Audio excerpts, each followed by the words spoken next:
Lala Kent is duking it out with Katie Maloney at the Vanderpump Rules Reunion. Katie has now reacted on social media. We have Lisa Vanderpump that's shading Dorit Kemsley and her split from PK. And Tamra Judge is not happy about cameras getting picked back up to follow this Ryan and Jen scandal with the money from the Dodger because they were stealing the money and the things. Let's get into it. You're listening to No Filter with Zach Peter, your go-to source for all the latest pop culture and reality TV tea, served fresh all week long. Now, let's dive in. Welcome on in, welcome on in, welcome on in. What's up, everybody? Happy Wednesday. I hope you are having a good week. Just a reminder for everybody, The Pop Report, my new show, The Pop Report with me and my friend Andy Lawani. He's a reporter at What's Trending. So we both always we're always on the pulse of what's going on in the world of pop culture and celebrities. So if you enjoy No Filter, but you want a little more, we're taking things beyond reality TV and we're talking about everything else in the world of pop culture, viral videos, music. So I believe on our debut episode, which drops today at 11 a.m. Pacific, you can subscribe now to the Pop Report on Apple Podcasts, on Spotify, on YouTube. You can go onto my YouTube channel. And if you scroll down to the bottom of my channel, there's a section that says also check out, and it has a direct link to subscribe to the Pop Report. Or you can go to youtube.com/@popreport podcast.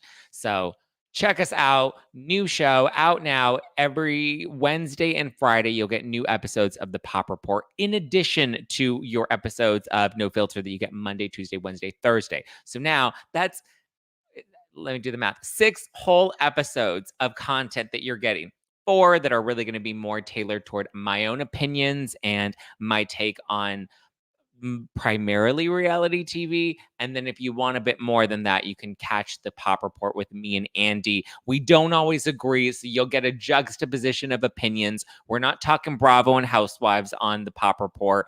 We're not really talking reality TV. We are talking TV, though. We're going to let you know what things you should be watching on TV, what things you should be skipping on TV. We're going to be talking about celebrity couples news. We're going to talk about viral videos like Gypsy Rose shouting her mama out on Mother's Day and basically saying, she wishes her mother were still here. And I was like, oh, really, girl? Well, how does she get gone? Let's remember that. So lots of commentary, lots of hot takes, not going to agree on everything. It's fun. So you can catch the Pop Report right now on all podcast platforms. First episode drops today, this Wednesday. We'll have guests that'll come in studio with us.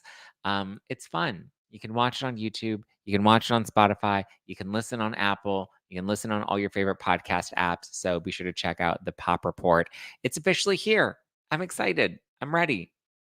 It's been a long time in the making. We've been developing this show for quite a while. We've had multiple meetings and pitch meetings, and we've had to pivot, and we had a third co-host, and then at the last minute our third co-host had to pull out, so then it ended up because of contract issues elsewhere. So it ended up just being me and Andy, which I'm really excited about. I'm seeing him tonight because we're going to Peacock's Love Undercover party. So if you haven't watched Love Undercover, I also recommend you watch that because it's actually really good, and we talked about that a bit on the Pop Report. So there you go. Check out the Pop Report. I have No Filter, the Pop Report, and Disaster Daters. Why have 3 podcasts? Because it's iconic, and I love to do iconic shit. I have 3 podcasts, and they're all doing well. Well, I'm pretty sure, based off of the excitement around Pop Report, I'm pretty sure it's going to perform well. So thank you for supporting it in advance. Disaster Daters did well, debuted in the top 40 on Apple. No Filter, always killing it in the top charts. So I'm pretty confident that if I've done it twice, I can do it a third time. So let's make Pop Report successful. You can leave it a 5-star review on Apple to help us rank in those charts.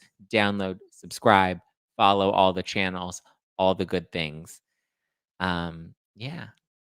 Some people can't even make 1 podcast last, and I'm over here. I got 3. But listen, I wouldn't be here and I wouldn't be able to have, all of these opportunities if it weren't for the support that you guys give me in the community that I have around me. So thank you. I'm very grateful to you. I want you to know that I love you. I appreciate you. I know I say that at the end of every episode, but I genuinely mean that.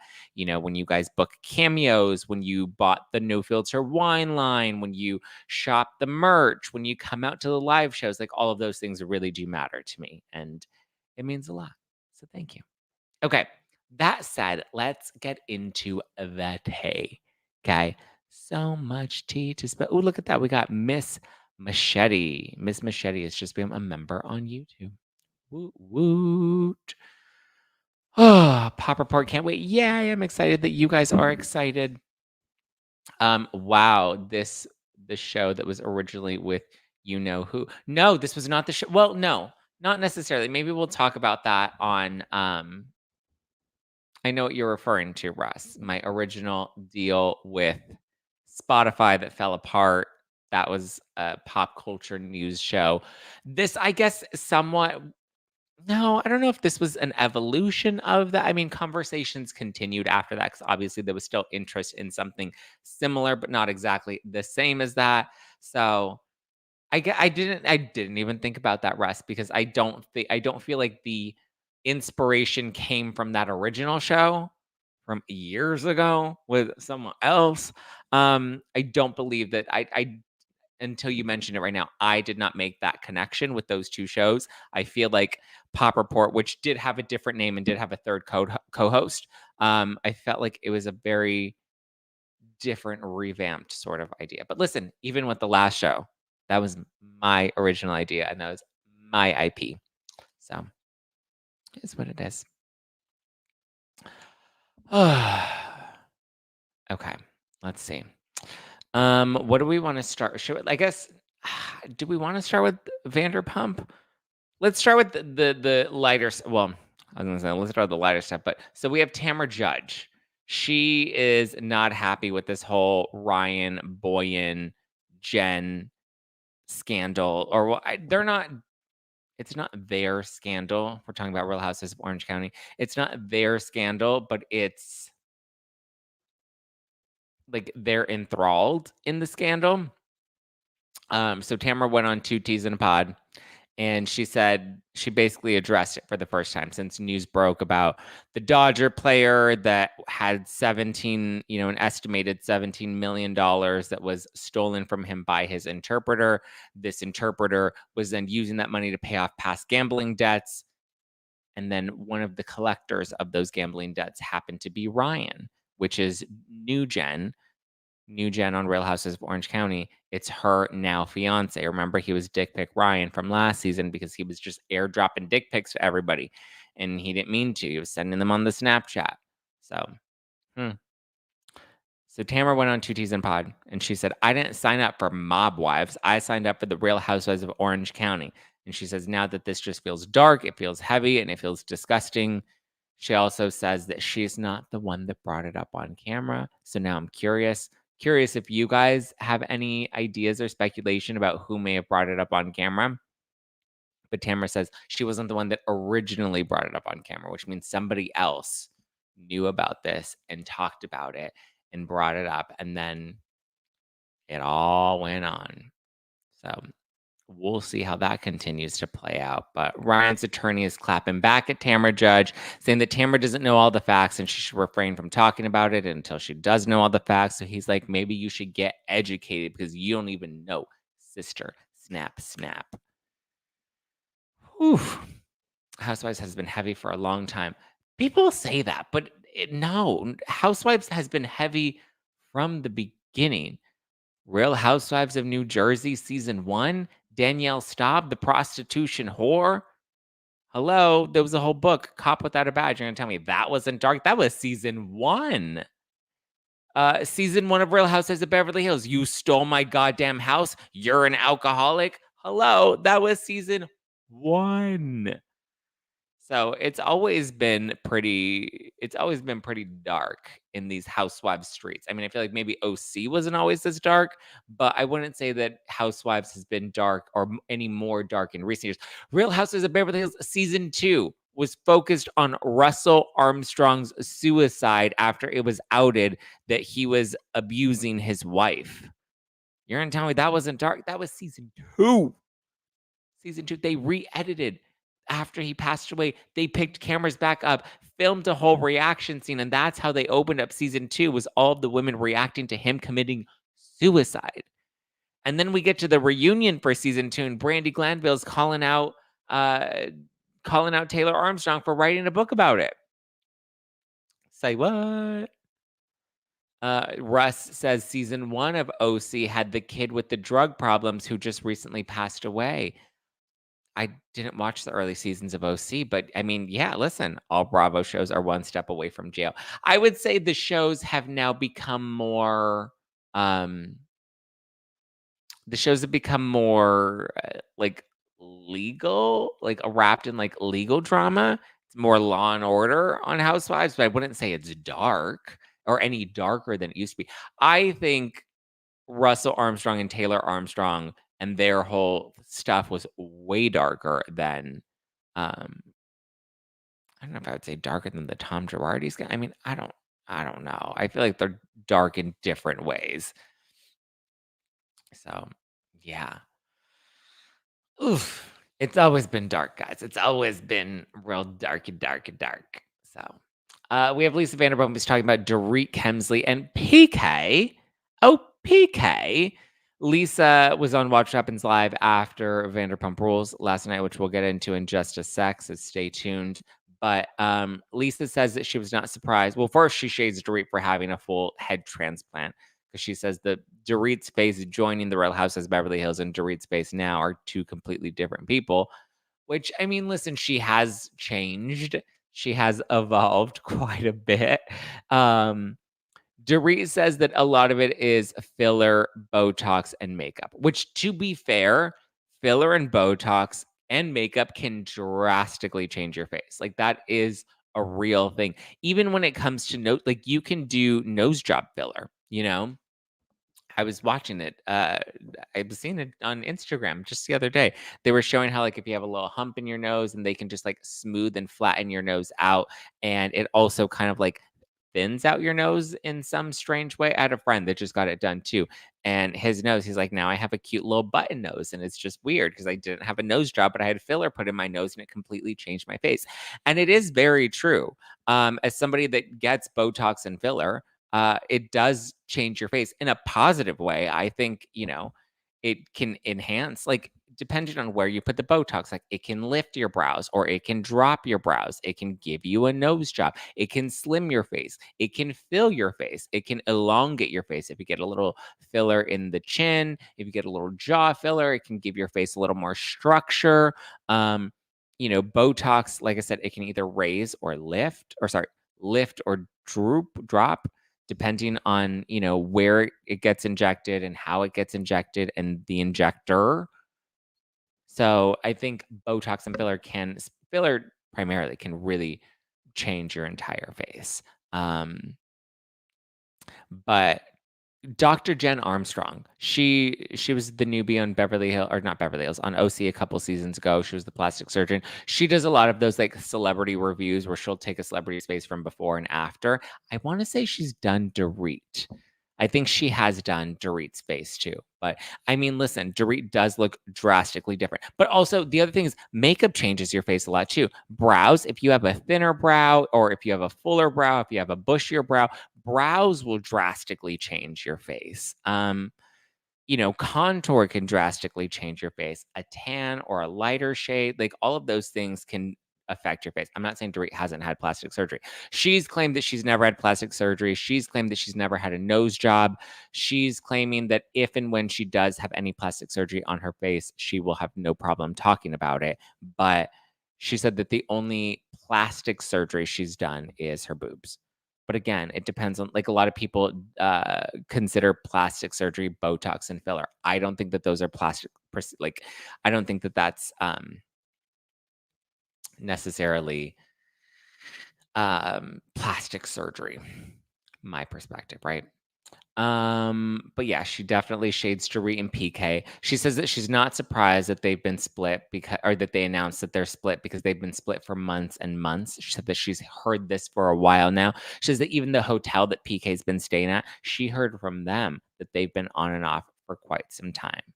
So Lisa is not surprised. And she was throwing lots of shade on Watch What Happens Live. Dorit even shaded Dorit shaded someone commented and I guess they were reacting to the separation announcement, and then someone's like, oh, but at the reunion didn't Dorit just say that they were in the best place ever, that they couldn't be any better? And then Dorit clapped back at them, and she's just like, oh, really, we're in the like, she's like, well, guess what, shit happens and that's life, maybe you should live it sometime. She was hardcore. I was like, oh, Dorit, she got her Marlboro Reds in the back, and she's ready to, and some Shard, and she's ready to just pop off on a bitch. But I mean, I get it's weird though how you go from we're in the best place ever to all of a sudden we're separated, considering there have been these rumors that now Lisa Vanderpump's talking about how, you know, they have been living separately. Russ in the live chat says maybe the best place is apart. Yeah, maybe that they were in the best place ever because they were apart and they weren't together. I don't know. I don't know. I do think it's very interesting. Oh, Sarah in the live chat has made a really good point. Lisa has never had anything done. Lies, lies, lies. So I agree. Lisa shading Dorit. I mean, if we're going to talk about that. Lisa also has drastically changed since season 1. Lisa Vanderpump then and Lisa Vanderpump now do not look like the same person at all. And I know some of the other Beverly Hills ladies have shaded her about that too. I think they all have. Kyle season 1 and Kyle now, like they've all drastically changed. They don't look the same as when they first joined the show. Erica looks different. A lot of them look a lot better, but they've completely they look different. Dorit looks incredible. She doesn't look like old Dorit, but I mean, listen, if she can afford it and she can enhance herself, like get it, girl. Live your best life. You know? It's it she's looking good. Lisa looks good. Dorit looks good. Erica looks good. Kyle looks good. I mean, sometimes I kind of wish somebody would help Garcelle because her style looks, and sometimes her makeup and her hair looks. I'm just like, girl, we need a better glam squad. Like Garcelle's a beautiful woman, but whoever is dressing her, I'm just like, why don't you like her? They're so mean to Garcelle. The way that they dress poor Garcelle and some of the hairstyle choices that they make for Garcelle too, I'm just like, why you gotta do her like that? She's such a beautiful lady, and we can dress her in a way that is sleek and chic and, accentuates all of her assets, but I'm just like, why we gotta do Garcelle like that? And all the fans that are Garcelle fans, I get it. You like Garcelle and she's your favorite. I don't know why. Name one iconic Garcelle moment, please. You know? Use one great Garcelle meme or one great Garcelle gif.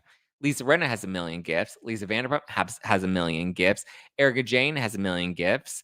Kyle Richards has a million gifs. I've never used Sutton has some good gifs.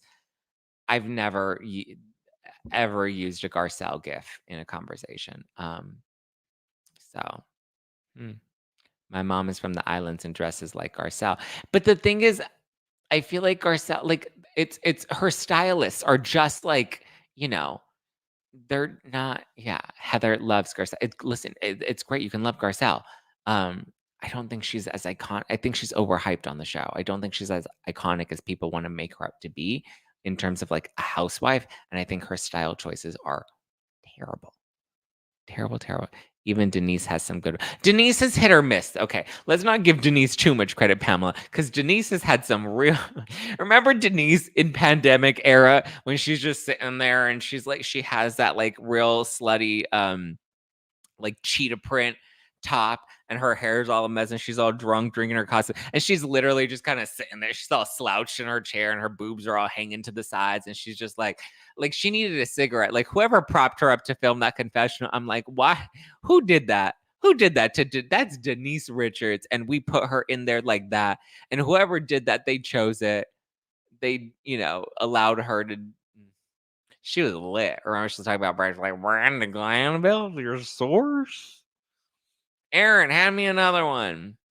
I was like, oof. Bravo, bravo, bravo. Oh, yeah. See, Denise has had some good moments too that are still, that still last. Denise always looks like the morning after. Exactly. That's the part. Okay, Heather, that is gold. That is so true. Okay, Pamela remembers Denise's cheetah print look. She was a cheetah girl, but like a retired cheetah, like cheetah girls after 20 years off tour, And we're like, cheetah girls, where are they now? On celebrity rehab. That was Denise's look. That was the vibe that she was channeling. That was funny. That's a great description. Denise always looks like the morning after. Like Britney Spears. Britney just always has like that real heavy eye makeup that looks like she slept in for like 4 weeks. Oh man, drunk Denise is messy. Drunk Denise is funny. She's like, I don't give a fuck about a fucking sweater, jacket. I don't care if my jacket's upside down, Dorit. Don't do this. Don't do this. Oh man, listen. Denise was a hot mess. We're gonna call her morning after Denise. Denise is the morning after pill. Denise will forever be known as the upside down fur jacket girl. My mom has that jacket. It's so funny. Right after, where were we going? Oh, I think, was it my Friendsgiving show? She had the exact Denise Richards jacket. She got it in black and in white. Denise had it in pink. But it was just so funny because my mother had it. And I was like, I need to use this to make like an Instagram reel. It was great. Morning after Dorit. Ugh. Denise looks like she was doing pasta in Dorit's bathroom. Yeah. No, because I feel like pasta would have Denise a little more amped, and she was a little more like, hey. She was having good times. Like, hey. Oof. Mm-mm-mm-mm. But yeah, so that's LVP and Dorit and PK. Dorit and PK and the Tamra Judge stuff. Now let's get into the Vanderpump of it all. But before we do, just want to remind everybody, because I know we all have our little fur babies. And listen, we all know that your pet, my pet, one of a kind. So is their journey. With every playful moment, every playful moment is a memory in the making. Sometimes our cats and dogs are just a little too good at getting in trouble. And that's why I think you should check out ASPCA Pet Health Insurance. The ASPCA Pet Health Insurance Program offers customizable accident and illness plans, making it easier for pet parents like you and me to help get your pet the care they may need. They allow you to customize your plans, helping to ensure that your pet's plan is as unique as they are. Because listen, vet bills can really add up, especially when you're least expecting it. So you just want to be ready. You want to have that safety net ready. It's simple. You use their app to submit a claim and you'll receive reimbursement for eligible vet bills directly into your bank account. To explore coverage, visit aspcapetinsurance.com/no-filter. That's aspcapetinsurance.com/no-filter.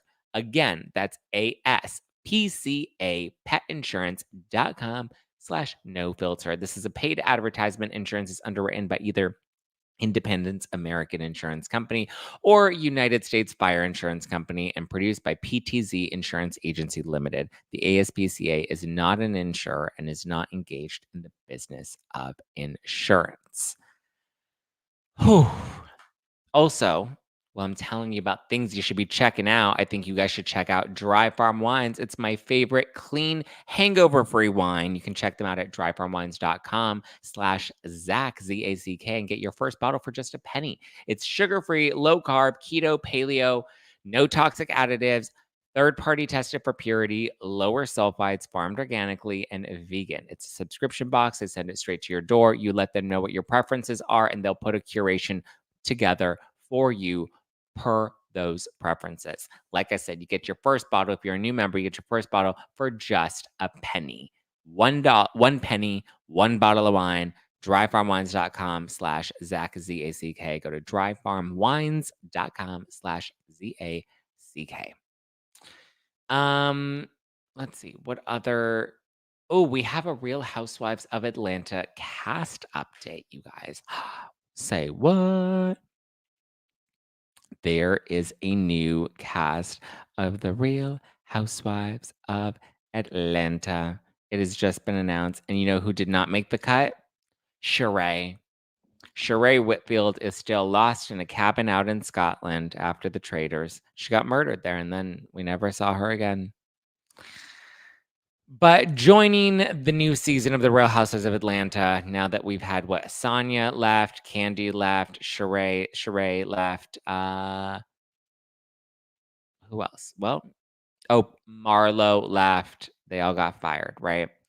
But you know who did not get fired is Drew Sidora, because she will be back with Portia Williams and Kenya Moore. So Kenya is coming back and Drew's coming back. They're the only two returning from last season. Portia is coming back to the show. And then we also have Shamia that's joining the show. And we have some newbies coming back as well. We have Brittany Eady, Kelly Farrell, Angela Oakley. So 3 newbies. Shamia's being upgraded. We have Drew returning, Portia coming back, Kenya returning, and then we also have Cynthia Bailey that's coming as a friend. So Cynthia Bailey will be making some appearances. That'll be interesting. So returning are Portia, Kenya, Cynthia, and Drew. And then I guess they're upgrading Shamia. So yeah, good for them. I think Portia and Kenya are gonna anchor the show. Cynthia will give it some she's not technically an OG, but she's been on for a really long time. And she just has veteran vibes. And I think Cynthia is probably a better veteran than Sheree. When we saw Cynthia on she was on a competition show, wasn't she? She was on something. I mean, I guess she was on Ultimate Girl Trip. She was kind of boring on Ultimate Girl Trip though. I feel like Cynthia is kind of boring in general. I don't know if I like Cynthia, but she's boring. But yeah. So Candy quit the show, and then the rest of them, I believe, were all fired. Drew was fired. Sheree was fired. Sheree did not decline an offer to come back, but she also didn't bring it. And here's the thing: when you come back and you don't bring it, there you go. Now we have, and Marlo also didn't bring it. They had an opportunity. They blew it. I'm not really that thrilled to see Drew back. Drew, I think, makes the show a little tacky. She's not my favorite housewife. She's quiet. She's wild and cuckoo crazy in an interesting, kooky kind of way. But I don't know. Production saw something in her, so she will be back. We'll see what happens. I'm hearing Dallas May return. Is this the scenario? Dallas May? Who's Dallas May? I don't know who Dallas May is. I love She by Sheree, though. Do you? Have you had to say some of her arguments were iconic? Oh, but you like her clothing, She by Sheree? I don't think it was that good, was it? Cynthia was on Jeff Lewis. Yeah. Oh, isn't Cynthia now in LA? Interesting that she's going to be a friend of, and does she even live in, I don't know. Oh, you're hearing that Real Houses of Dallas may come back. I have not heard that. I don't know. I don't know. We'll see if it does. Yeah. We shall see if they return. Cynthia is bi-coastal. Oh, okay. Well, there we go then. She still has Lake Bailey. Okay, so I guess that's why she's not full-time. She'll be coming back and forth. Because I know she's also made a couple of guest appearances on Beverly Hills. So there you go. All right. Well, good for Cynthia Bailey. Who are you most excited to see return? I'm excited to have Portia back. I like Portia and I like Kenya. Don't like Drew. Don't really care about Shamia. Don't know anything about the newbies, 3 newbies. And Cynthia, Oh, wasn't she on Celebrity Big Brother? I know she's been on something recently. I don't get it. I think Cynthia's a little boring. I like her, but I do think I don't know what she's really gonna bring to the show as a friend of. I guess we'll have to wait and see. 'Cause she certainly didn't bring anything to Beverly Hills. We saw her and she was there, but she didn't have any lines. She didn't really say anything, at least from what we saw on the show. They didn't utilize her all that much. So, but that's the Atlanta cast update. Now let's get into your favorite, the Vanderpump Rules, the finale, or not the finale. We had the finale last week. The reunion, part 1 of the reunion. But this just in, Body Odor has officially been canceled. for good this time. Unlike certain other deodorants, Lumi's whole body deodorant is powered by mandelic acid to offer outrageous 72-hour odor control everywhere from your pits to your feet, and yes, even your privates. In fact, it was patients' concern about private part odor that originally inspired the OBGYN who invented Lumi. Fast forward 6 years, and our game-changing whole body deodorant has now earned over 300,000 five-star reviews from people like me who love smelling great and feeling confident head to toe. It's my new go-to, and I put it to the test at the gym. It actually works. You can choose from a variety of fresh, bright scents like clean tangerine, lavender sage, and toasted coconut. As a special offer for new listeners, or for listeners that are new to Lumi, new customers will get $5 off a Lumi starter pack with code NOFILTER at lumideodorant.com. That equates to over 40% off your starter pack when you visit lumideodorant.com. Lumi is spelled L-U-M-E. So you go to L-U-M-E, lumideodorant.com, and don't forget to use code NOFILTER. Ha! Ha! Hoo-ya! Ka! I also just saw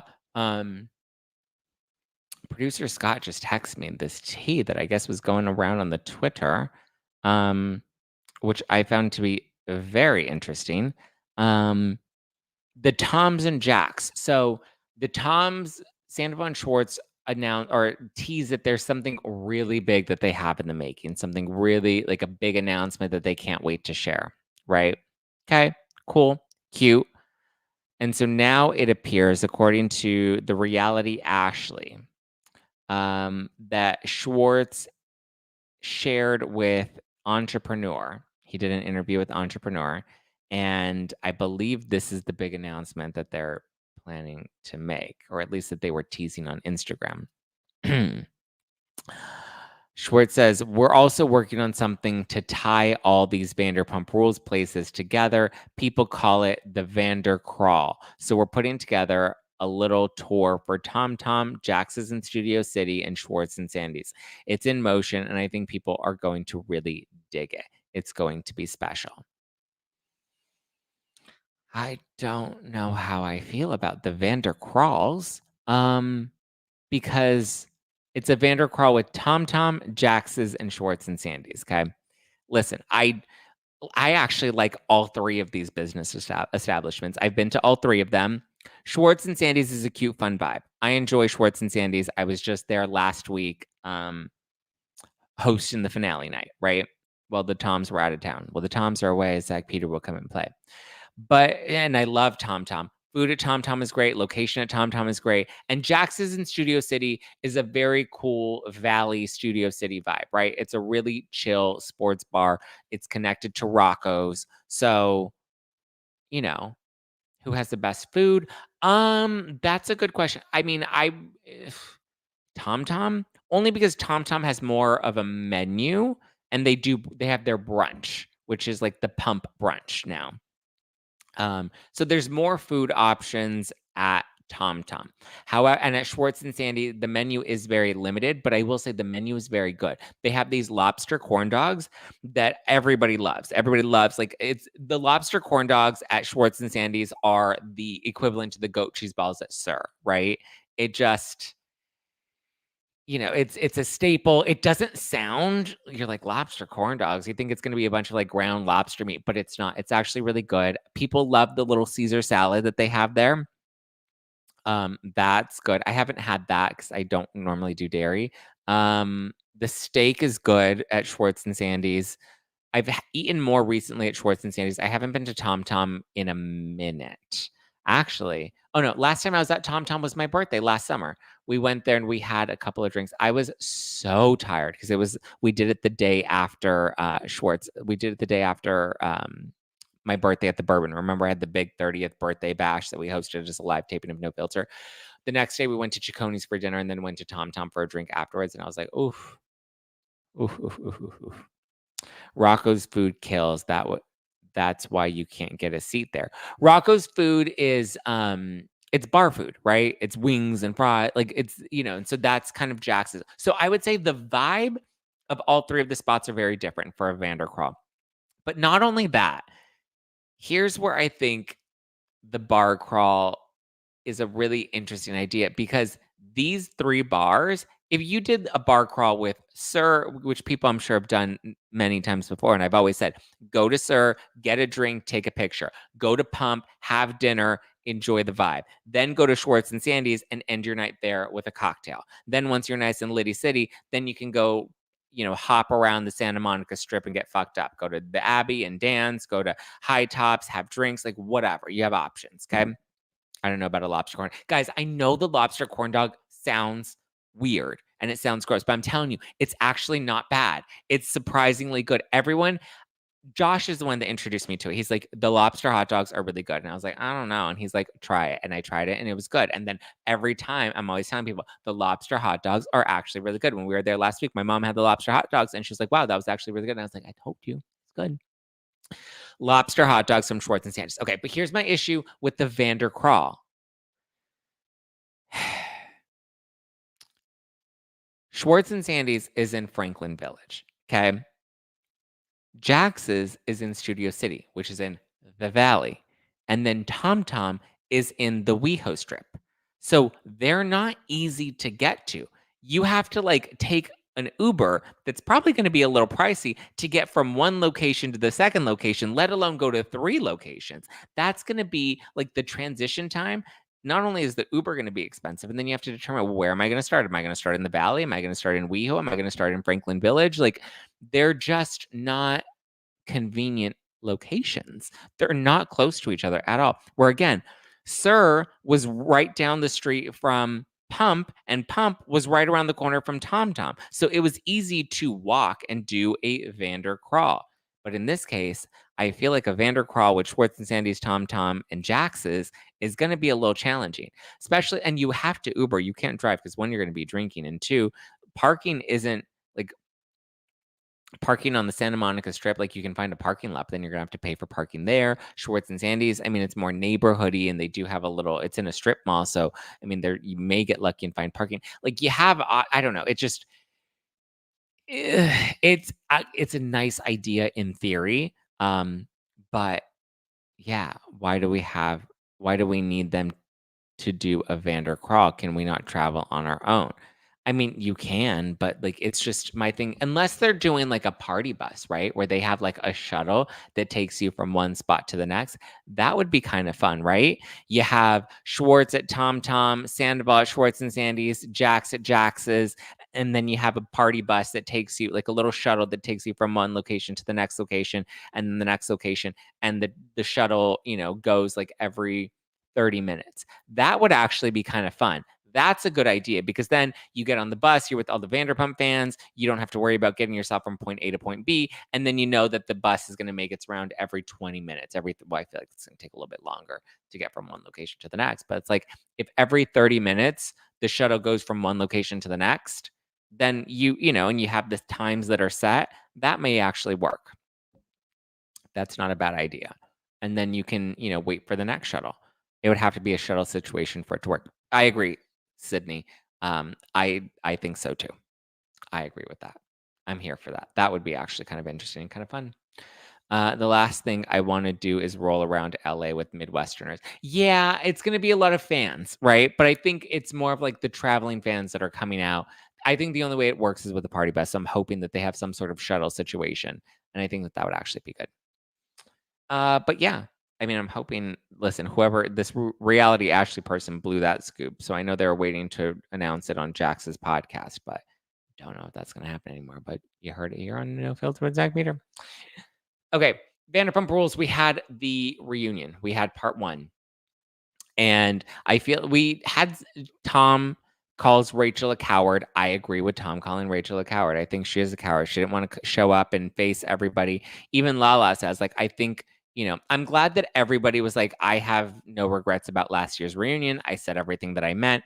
Ariana, I think, did a really good job of being like, listen, I faced my perpetrators. These are people that were lying to my face. And people forget like the level of deception that Rachel, like she lied to Ariana's face and then has tried to reclaim the narrative that Ariana, like she's tried to blame Ariana in a lot of different ways for a lot of different things. And it was like, I don't know if I think that Ariana should take some blame in this fallout. And even, Tom, I thought it was really good that Tom's like, listen, if Rachel's mad at me and she wants to sue me. That's one thing. He's like, but I don't think that Rachel should be suing Ariana. So I think Tom didn't, I mean, he had some moments, I think could have addressed, they talk about when he compared himself to OJ and to George Floyd, and he's like,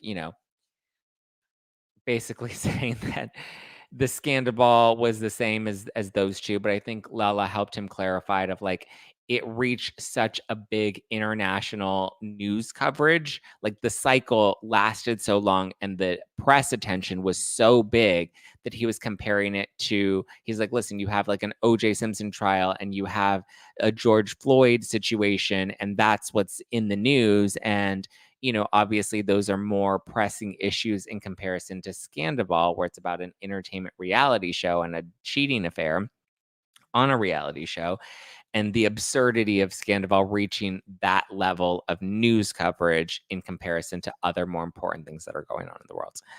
If he did not have Lala there to help him explain that, I think he really was floundering a bit. Ariana, I thought, did fine. We didn't hear much from Schwartz or Ariana this episode, but I'm glad that Ariana and Lala both kind of stood their guns and they were like, listen, I have no regrets about how I behaved or what I said at the last reunion. Ariana was like, I faced my perpetrators. Like, these are Tom and Rachel are people that did something very terrible to me, and I faced them. Was it emotional? Sure. Was it, at times unpleasant? Sure. But that's life. And these difficult conversations are going to be unpleasant, you know? So, Lala had to do Sandoval's sales pitch. Kind of. I mean, honestly, I think Lala saved Sandoval with that OJ George Floyd stuff. And had Lala not saved him, it would have been interesting. We also got a bit of Sheena and Brock talking about, his kids, and he still doesn't have an opportunity to see his kids in Australia because the ex, I don't know. I'm curious for all the moms the moms that have split with their ex, right? Or even just parents in general. I'm curious what your thoughts are on the Brock situation, because he talks about how obviously he didn't know that there was child support due. He paid off the balance, made sure that that was taken care of. And so now that the balance has been paid off, he would love an opportunity to see his kids. And that he and Sheena have been to Australia and they didn't have an opportunity to see the kids because the mom says that the kids have not expressed any interest in seeing their dad. The kids are young. And so I think in my thing, as somebody that grew up with parents that were separated and that grew up with step parents and kind of somewhat understands the kid's position. And listen, I saw this a lot in like my family with like my cousins and stuff, and custody battles with them. I think that when one parent prevents their kids from seeing the other parent, or they try to put things in their kid's head that's negative about the other parent, it only hurts the kids at the end of the day. So in this case, I think Brock lives in the US. He doesn't have many opportunities to see his kids. So I think that for the kids' sake and to have a dad in their life, their mother should allow Brock to see these kids.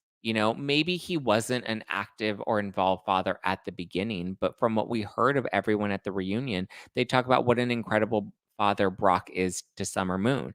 Katie said, I eat my words. She judged him harshly when she found out he didn't see his last kids. And now that she sees him with Brock, her tune has changed. It doesn't seem like Sheena doesn't want the kids to not be a part of anything. They wanted the kids to be a part of their wedding. The mom declined. So I don't think it's fair of the mom to keep the kids from Brock and like put that on them, right? Well, the kids haven't expressed wanting to see their dad, so I'm not going to force them to see their dad.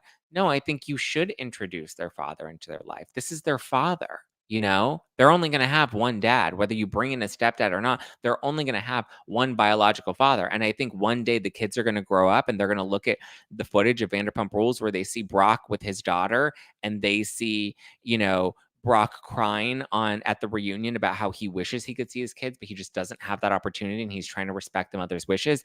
And they're going to end up they're going to end up resenting their mother and being like, we could have had a relationship with our father and you prevented us from being able to do that. What were you protecting us from? I've seen the situation with other family members where there is a bit of that, I think they think that they're protecting their kids, but I don't think it's protection. I think you're actually hurting them more. I think you should always encourage them to have a relationship with that other parent. And if that other parent continues to disappoint them, then as that child grows up, they will see their parents' actions for what they were, right? They'll see, oh, my mom was always rooting for me to have a relationship with my dad. My dad is the one that never showed up to the plate. My dad was the one that was never able to rise to the occasion. They're not going to end up hating their mom for encouraging that opportunity to have a relationship with their father. They're going to resent their father once they come of age and can really look at things, from a more objective, critical viewpoint.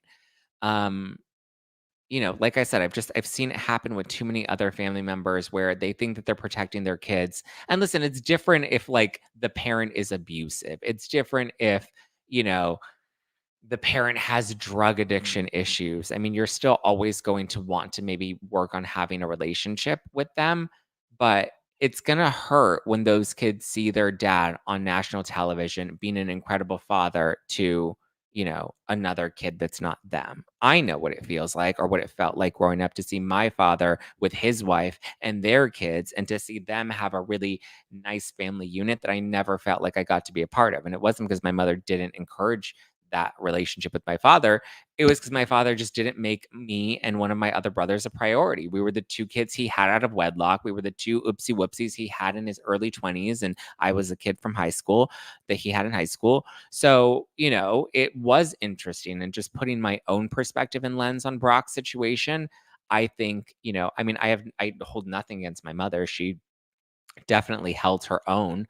And, never made me feel like there was, a choice for me to choose her or my father or any of that. But I just, I think it's unfortunate when parents think that they're protecting their kids by limiting their access to their other parent. Because, like I said, eventually they're going to grow up and they're going to want to have that relationship because you just have that natural, innate biological connection. And you're going to look back and you're going to be like, why didn't I have a relationship with you? Was it because you chose not to, or is it because somebody else prevented that? And the person that prevented that is ultimately the one that's going to take the blame for that, you know? So, yeah, that's my own perspective of it.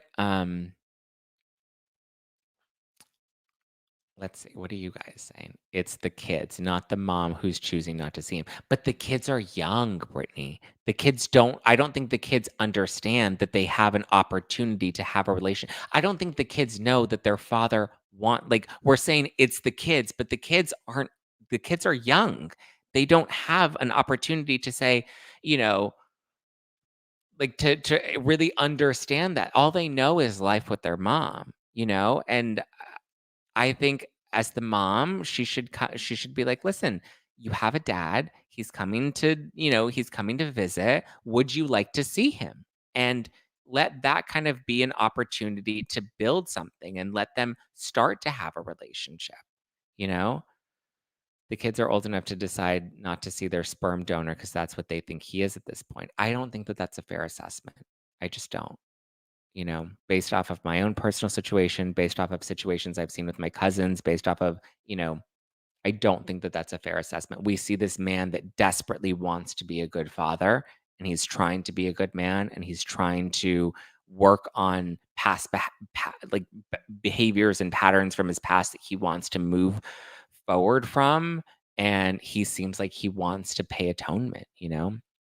When you raise your kids to accept bad behavior from the parents and call it love, you're raising predator bait because you want to accept in your relationships is what they accept. Yes and no, but I don't think Brock is. I mean, I think that that's different. I don't think you're raising predator bait. I think you're raising kids to have there's a biological parent that they have that wants to see them, that loves them, that wants to have a relationship with them. He's not abusing them. He is not abusing his ex. Where he's at today and where him and his ex were in the past, I think are completely different situations. This is a man that wants to have a relationship with his children. And I think by hindering that, by preventing that from happening, you're only hurting your kids.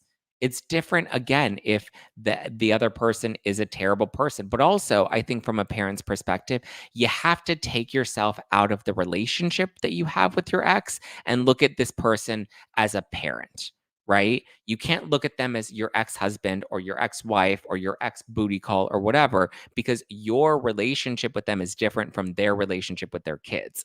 A parent and a spouse, two completely different roles. A person can be an incredible parent. Look at Michelle and Jesse on the Valley right now, right? Michelle and Jesse. Michelle talks about how, Jesse's not the right partner for her, but Jesse's an incredible father to Isabella. And so I think if she were to judge Jesse as a parent based off, like from her parent perspective, if she were to judge Jesse based off her relationship with Jesse, she may find more faults in Jesse as a boyfriend, as a husband. But in terms of Jesse being a good father to Isabella, he's completely capable of doing that. And I think sometimes we need to separate the two. Sometimes I think we get caught up in the drama or in the maybe, internalized trauma, because I know that's a popular word that everybody loves to use now. Um, and I'm not just saying this from as a mother should do this and let a father in, vice versa, right? If it's the father that's the primary caregiver and the mother that's trying to have a connection, I think the same thing. You should give that mother an opportunity to build a relationship with their children, because at the end of the day, all you're going to be hurting is those kids. And listen, if at the end of the day those kids get hurt, then you as their parent is there to hold them, wipe their tears, and tell them it's going to be okay. But they're going to learn who their parent is on their own, and they have to learn who that parent is on their own. I've seen, my aunt and the way that she would, put things into her kid's head about their father. And I'm like, but that's still their father. And just because you and him had a contentious, ending to your marriage, the more you put things in their head about him, the more they're going to grow up, and they are now growing up and they're now starting to see things differently. So it's interesting. Let's see. Do I want to read any more of the live chat? Not this season. Look at Brock as a whole. He did speak negatively about their mother when he was first called out. This isn't reality show to the kids. No, I agree. But you also have to allow people to grow and change and evolve. I don't think he would have been a bad father then, and I don't think he's a bad father now. And I think his relationship with Summer Moon is very much, a testament to his ability to be a good father, you know? Zach, if your dad hit your mom and left the country and never paid child support on a reality show playing someone else's daddy, would you want him in your life? And would you not be resentful to that? Listen, I've had a very interesting relationship with my father that I feel like I've shared on this show. I also have a very interesting relationship with my stepfather. I won't get into the details of either of those, relationships or things that have made me feel one way or another about either of them as men or as fathers. But I will say, um, for the domestic dispute that happened between Brock and his ex, I believe Brock has addressed that, and I don't think it's what we thought that was. And then he's addressed not paying child support, and he said that he has paid all as soon as he knew that he had money that was owed, he paid it off. He closed out that debt and has made efforts to. I mean, it's like you're going to continue to judge him for mistakes that he's made in his past, but at what point do we allow people to move forward? If they continue to make these mistakes, then yes, that's different. I don't think he's going on a reality show to play somebody else's daddy. And frankly, Tracy, I find that offensive for you to even say that. I don't even know why I'm offended by that, but I think that's offensive to Summer Moon and to Sheena, who have a family with Brock. Um, yeah, playing someone else's daddy, I think, is a really unpleasant thing to say, because I don't think he's playing the character of a daddy for a reality show. And I think if you see someone like Katie and Lala that judged Brock so harshly, that know him personally and have seen him interact as a father personally off of the reality show, not playing on television, but off of the reality show, I don't think that they would agree that he's playing someone else's daddy. First of all, someone else is his daughter. So don't disrespect his relationship with Summer Moon. And second of all, I don't think he's playing that role. I think he's being a father. He's finally stepping up to the plate, which shows that he has the opportunity to be a father. You know, Brock was younger and not nearly as mature and wise as he's become. Yeah. listen, he's married now and he has a kid now. I think he's changed and evolved a lot. And it seems like you know, he felt badly for the things that he did in the past. My mother never badmouthed my father. I learned that he sucked on my own. Exactly, Russ. And that's my point. You don't have to teach your kids that the other parent is bad. If the other parent is not a good parent, they will learn that on their own. And unfortunately, they're going to have to learn that on their own. You can't protect them from everything. You have to allow them. It's funny because, like I mentioned with one of my cousins, my aunt, didn't want her daughter to have a relationship with her father because she didn't like her father. And, my cousin kept trying to build a relationship with her father. And now they have, I mean, I can't speak to their relationship, but, it was just, that was something that she had to go through on her own and learn how to make peace with that relationship. The same way I had to learn how to make peace with my mother and with my father and the parents that I thought that I wanted them to be and the parents that I thought that I needed them to be and not, you know? He abused the mother in front of the kids. I don't think he abused the mother in front of the kids. Listen, Brock has made a lot of mistakes, but I don't think he was an abusive person. There was an incident that he has addressed. I'm not defending that incident, but you also have to look at the evolution and growth. We have not seen this same behavior exhibited with Sheena. Not even close, you know? Not even close.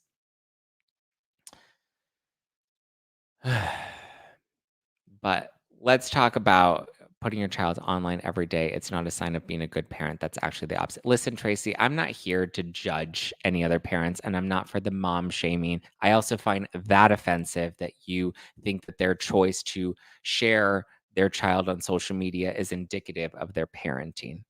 Um, all of the cast members put their kids on social media, and I'm actually not going to respond to you anymore. Um, because now you're getting silly with some of the arguments you're making. So we're going to move on from that. Let's talk about something more fun.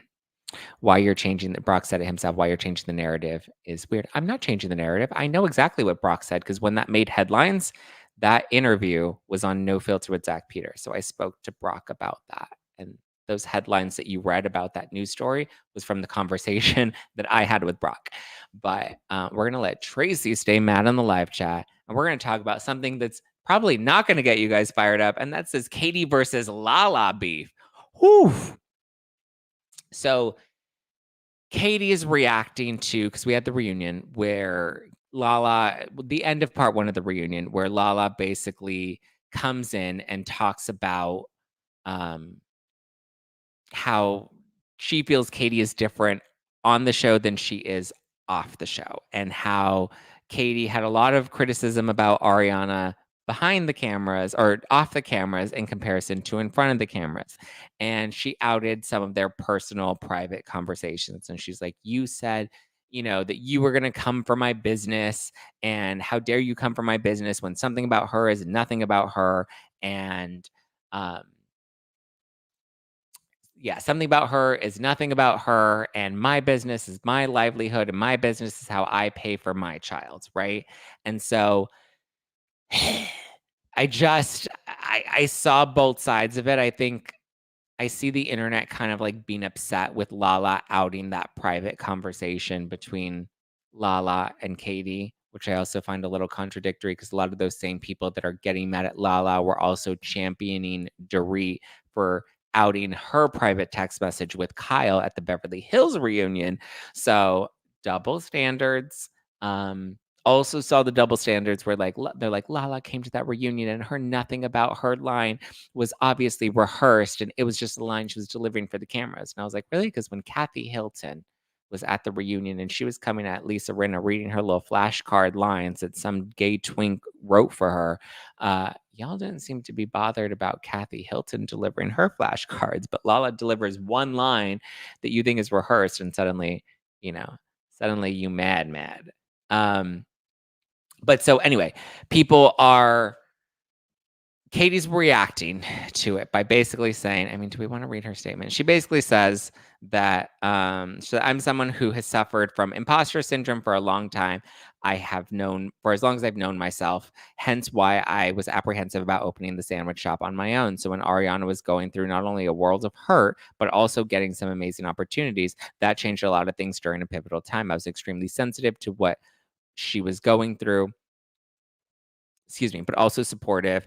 And I was also dealing with immense insecurity about what I could take on and simply didn't want to put that on her. I had an emotional response that didn't feel appropriate bringing to her front door. So I went to where I felt safe or where I thought I was safe until I could find the appropriate conversation was to have with Ariana, which of course I did. And we have had plenty since. Fair. Interesting, though, that she's talked about having all of these conversations with these difficult conversations with Ariana about their business, but none of them did we see on camera, right? And only now is it being revealed because Lala's called them out. Interesting. We'll get into that in a second, though. But basically, the argument is that Lala feels like Katie is not being honest on camera and not the same way that Katie was off camera. And based off of, what we've seen of Katie in the past, as we saw with her and Brock, Katie has always been one to speak her mind, right? But I guess I can kind of see Katie's perspective from both sides of it, right? One, I'm not like, I don't love that Lala outed their private conversations, but I also understand that you get frustrated so much to where you get to this point where you're just like, you're not being honest. That's not who you were being off camera. And we never saw this side of you on camera. So it's ridiculous that you're playing this, whatever character right now. Right. So, but I understand Katie wanting to reserve some of those things, you know, and not put them on camera because one, I think she wanted to preserve her relationship with Ariana because of one, I think her friendship with Ariana mattered. Um, Even though it's different because I don't feel like she gave Kristen that same grace when she was being hard on Kristen in the past. Like when Kristen was going through her issues with Carter, she or even with Stassi, like Katie has always been, I'm going to come at you and I'm going to tell you how I feel. And this is who I am. And this is what it is. Right. And so I understand her wanting to preserve her relationship with Ariana. But my question then becomes, are you trying to preserve your relationship with Ariana because this friendship matters to you? Because we've seen you act differently towards your close friends in the past on the show. Or are you trying to preserve this relationship with Ariana because Ariana, as Lala said, is a fan favorite on the show? And here's the thing, everybody loves Katie right now, right? Everybody's adoring, all the loud fans online are adoring Katie because she's standing by Ariana, and Ariana happens to be one of the fan favorites at this moment. So I do think that maybe there is some of that. I do think that maybe there is some of the it's better to stay on Ariana's good side because the world adores her right now. And not only that, but I also think there is a vested interest in protecting their business, right? And listen, they're all older now. They have a lot more to lose. So they're going to want to protect their businesses and they're going to want to protect their relationships because they want to protect their brand deals. And it's not like them being, 26 and scrappy and not really caring about their reputation and going at each other guns ablazing in the back alley at Sir. Like things have changed. Times have changed. They're not in that same place where they don't have anything to lose like they were before. So I don't know if I'm team Lala or team Katie necessarily in this situation. I do think that, but here's the thing. We see that Katie's coming at Lala in the DMs on Instagram. I guess she did kind of come at her on the show too, but I don't it's hard because it like begs the question now of like how much longer can we see them on television when now they do have businesses and they do have reputations and nobody wants to get caught up in another scandal situation because that could hurt your paycheck down the line and these now become their livelihoods. And so I think it's a lot more nuanced than, keeping it as simple as you know like Katie's being real and she's allowed to have her feelings off camera that she doesn't have to bring on camera.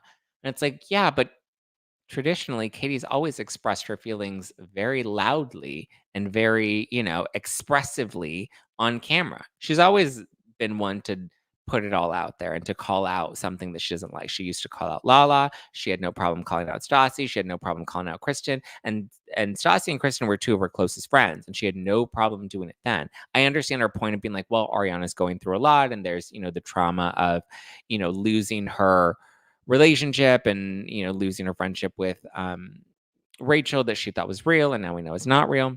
I get all of that, right?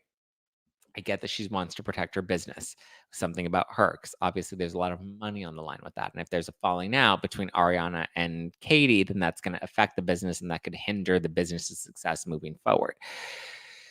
But I do get Lala's point about being like, these girls are not being honest. Like, they're not showing their real selves on camera. And, Katie having reservations or being upset with Ariana and not expressing that to Ariana on the show, but having those conversations with Ariana off the show, I think that's a double standard. Everyone was mad, and Kyle's not being honest about her relationship with Mauricio. And be honest, Kyle. Be honest, Kyle. Well, Katie's not being honest about her relationship with Ariana, who happens to be her business partner.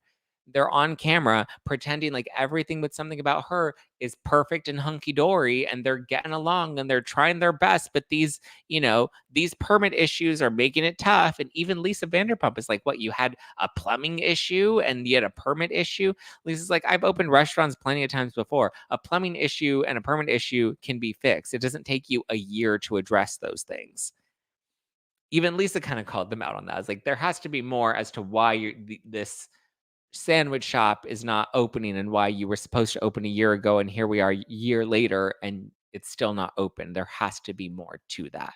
So Katie and her imposter syndrome, I get it. A lot of people have faced imposter syndrome. I've faced imposter syndrome. My lens on imposter syndrome and what helped me overcome that in my own life is acting like imposter syndrome is not a real thing, right? If you don't give it weight, if you don't give, the more you say, I have imposter syndrome, I have imposter syndrome, I have imposter, the more you're going to feed into that and the more you're going to question and doubt yourself. Whereas if you just go Sasha Fierce with it and you channel yourself as a bad bitch and you're like, I'm not going to pay attention to imposter syndrome, I'm not going to allow imposter syndrome to affect me in any way, then I think at that point you go all in and you go hard and you believe in yourself and you have no other choice but to believe in yourself. You play your motivational YouTube videos in the morning, you do your Abraham Hicks manifestations, you do your Joe Dispenza morning meditation, whatever you need to do, you do it, you figure it out, and you keep going like the bad boss that you are.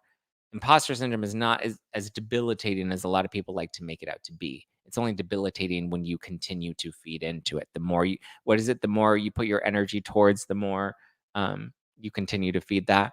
And so I think that's kind of where we're at with Katie's imposter syndrome. But I know you're not going to like it because everyone hates Lala right now and it's not the popular opinion. And if you're not team Ariana, then you're trash and garbage and whatever. I get it. I'm trash. I'm garbage. I'm sexist. I'm racist. I'm homophobic. I don't help all the homeless and the toothless. I got it. Thank you. You don't need to keep telling me all the terrible things that you think about me. This is my opinion. I have an opinion. You have an opinion. They may be different. That's okay. It's still a reality show. And we're still going to watch it and enjoy ourselves. But in this case, I kind of see Katie, now that we're hearing about the DMs that Katie's sending and we're hearing about these conversations that Katie's having. I think Katie's now trying to turn that around and like victimize herself a bit and be like, I didn't want to have these conversations on camera because, I didn't want to pile on Ariana. But it's like you're saying here in your statement, your Instagram statement, that eventually you did have difficult conversations with Ariana. But it's like, then why aren't we seeing any of that? Why aren't we seeing this internal struggle that you're having with Ariana that we saw Lala and Sheena have at the finale? And now it seems like Katie was having those same feelings. Katie just didn't want to express those feelings on camera. But it sounds like Katie very much had those feelings, especially when it came to like Ariana going to do Broadway. And not telling Katie about that. And when she went to go do Broadway, she moved to New York. She was doing Dancing with the Stars. It's great that she has all of these opportunities, but she also has to remember that she has commitments and a commitment to this business. And Katie doesn't have all these other engagements and, deals that are coming in for her. So Katie only has the show and something about her. And I think, Ariana's not being entirely mindful of that. Or maybe she is. I don't know. We don't know what those difficult conversations between the two of them are like because we don't see them, because they're not having them. They're making it seem like everything is all hunky dory and they're on camera eating sandwiches and rolling their eyes at Sandoval without actually addressing the issues in their own friendship. And I know you're not going to like that, but that's how I feel. I feel like Katie, for once, is really not being honest with us on camera, especially now after what we're seeing and hearing out of this reunion. So those is my thoughts. But I also feel like I understand, like, to be fair and to look at the other side of it and to kind of defend Katie a little bit, I understand why. You know, a reputation and a business are two things that I think she wants to protect. And I think maybe her friendship with Ariana means enough to her that she wants to protect that as well. But like, it really does beg the question of how much longer we can see this cast on TV now that, they have kids, they have businesses, they have homes, they have livelihoods that they need to protect.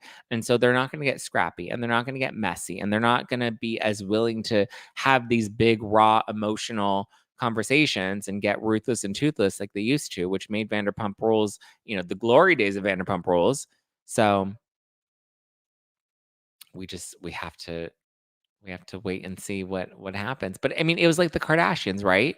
Once you get to a certain point and then you have too many boundaries with filming and parts of your life that you don't want to share, then it kind of the luster of what is raw and real on reality TV is no longer there, you know?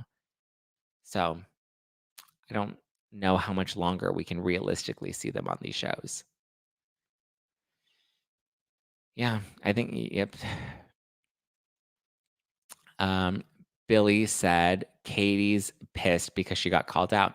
I agree. Variant said Katie told the truth. Listen again. No, I think Katie absolutely told the truth, but I think Katie was honest, but I also think Katie was honest off camera and not on camera. Like Katie acknowledged that these conversations happened off camera, but then Katie gave excuses as to why she didn't put those conversations on camera when it's like, but no, your job is to put these conversations on camera. So I heard Katie's excuses. I don't think Katie told the truth. I think Katie told her truth, but Lala also has her truth. And the more objective truth is that they're on a reality show and they're all cast members and they should be living these truths on camera. We'll see what Katie actually does to mend or not mend relationship moving forward. Time will tell. Yeah, I agree. I'm over Vanderpump in the current form. Well, Marianne Stout, we're still here talking about it though. The question, Judy says, the question that should be asked to Katie is after venting to Lala, did you ever say something to Ariana? And Katie said she did. Katie said her and Ariana did have difficult conversations after, she talked to Lala, that Lala was her safe space. But I understand Lala's point of being like, well, then why did you go and have those conversations off camera? But then on camera, you and Ariana are all hunky dory and you're acting like everything's all good, cute, and, everything's all, lovey dovey, happy ducky. They're pretty messy for people with assets still. Now they'll fight with lawyers. Yeah, but that changes the game, right? So I'm confused about why you're saying, oh, you guys are fighting with each other in the live chat. Pamela says, be careful who you tell your business to, Katie. Loose lip fillers sink ships. But Katie's also done, like, they've all done this. Like, everyone's just mad at Lala right now because Lala's not jumping down Ariana's throat or all up Ariana's asshole. And so everyone's gonna view Lala differently from the way that they're viewing some of the other cast members. I feel like during filming, Lala wasn't upfront with Ariana about how she felt. It was in confessionals, the after show, and now at the reunion. Well, no, I mean, look at there was there were times where Lala had sit downs with Ariana and was like, "Don't you feel like at some point you should have a conversation with Tom and move forward?" And Ariana was like, "No, I don't." And then and listen, Ariana even said at the reunion, she said, "I didn't watch this season, but Lala was very upfront with me about a lot of these things throughout the season." And she was. Remember when Lala told Ariana, like, why are you leaving Sheena to get dragged online for having to take a picture next to Sandoval and you're not standing up for your friend? And ultimately that motivated Ariana to then publicly stand up for Sheena. But like Lala has, I feel like, been consistent. Katie was gaslighting. I do think Katie was gaslighting in this situation because it was not like we look at Katie the past 10 seasons and we look at Katie this season or at this reunion. I was like, this is not the same Katie at all. It's a very different Katie. But again, I see why Katie has changed because she has the business and she has her reputation that she has to protect. And that's not a bad thing. I'm not saying that that's a bad thing for Katie to want to protect those things at all. I think that that's absolutely a smart choice to make, but it doesn't make her a great reality star anymore, you know? So Nikki says lots of richer people on reality TV, but this group has a problem regulating emotions and violence. I don't think it's necessarily about richer people being on reality television. These people need their money. These people need their paychecks. They may not be richer people on TV, but they're people that definitely need to keep their paychecks once the TV time goes away.